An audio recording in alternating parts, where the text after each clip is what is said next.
getting a lot of support from citizens in his effort to get rid of red light cameras. Fox 4's Brandon Codd is in Arlington tonight with more. Hi, Brandon. Hey there, Heather. And these red light cameras went live in Arlington in 2007 with a unanimous vote from City Council. Well, now, recently, at least one City Council member and a growing number of citizens are trying to get these red light cameras to come down. There are 23 red light cameras at 19 intersections in Arlington. Most people know that they're there, but what more and more people are learning is if you get a notice in the mail that you've run a red light, there's nothing in place to compel you to pay the fine. This isn't about safety after all. The biggest thing we start to realize is that it's really more for the revenue of the city. Kelly Cannon is leading a petition effort to get rid of red light cameras in Arlington. The fear of getting a fine has long been a deterrent for drivers as they go through intersections.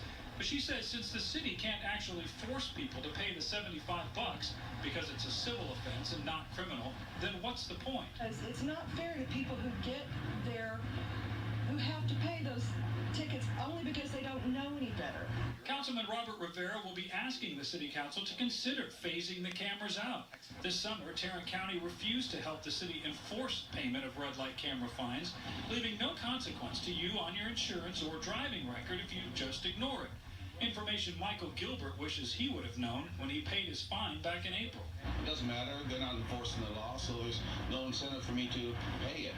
But those who support the cameras say it's not about the money, about $2 million annually. It's about safety.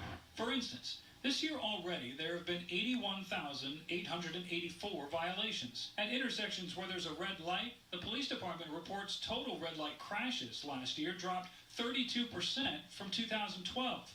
Rear-end crashes dropped 60%. Mayor Robert Cluck told Fox 4 he supports the cameras not for the money, but because it makes intersections safer. Opponents would argue if it's not about the money, then just send the citation in the mail, and that's it. It has nothing to do with the decisions that a driver behind the wheel makes or doesn't make.